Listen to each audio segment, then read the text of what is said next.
Dear Thay, dear Sangha, my question is also about consciousness. I wonder if you could tell us something about the relevance and importance of our dreams in our sleep time. About dreams? If we remember the dream, it might be very helpful, because the dream is like other events. It has a meaning in it. Sometimes we are surprised because during the day we did not think of that at all, and yet during the night it appears like that as a surprise. Maybe our body, our mind, or our ancestors are trying to show something. Maybe an ancestor wants us to look into them that matter. Suppose you live in a country that is not at war. People, children enjoy peace, and all day long you speak about peace and you have people practicing peace, and yet during the night you saw yourself in a situation of war and you run on the bomb and you are forced into the army and hold a gun. You cannot imagine that.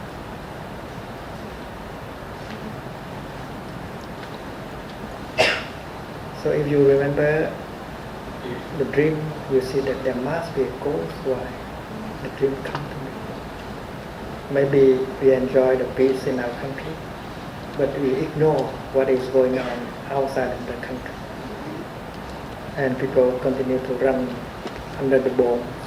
Children and adults continue to die. So we should not only enjoy peace,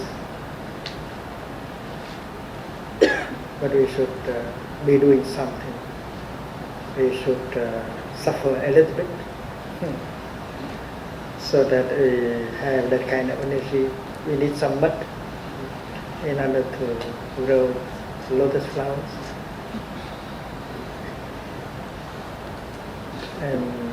And that is why I think each dream has its own message, and we can receive the message from our dreams. And also during the time we are not sleeping, image can come like that very suddenly, and all of them come from the depth of our consciousness, and there must be a cause. They may want to remind us of something. In the practice of mindful eating, when you stay in line, waiting for the time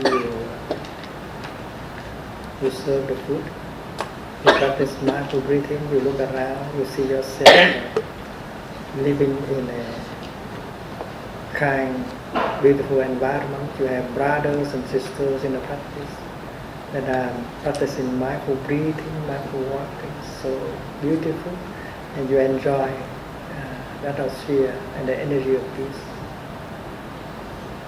And when you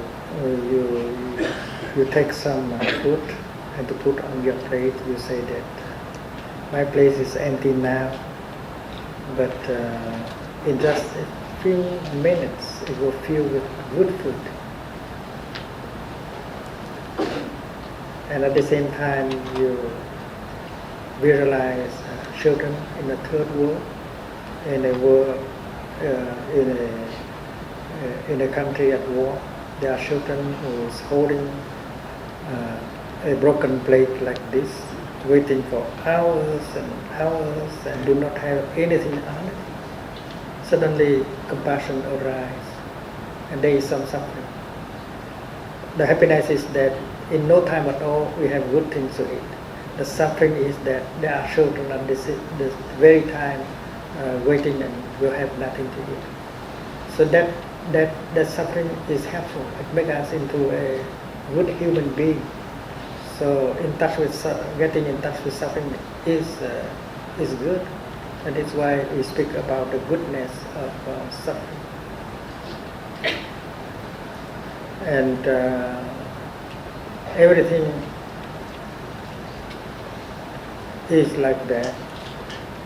A dream is made of non-dream elements.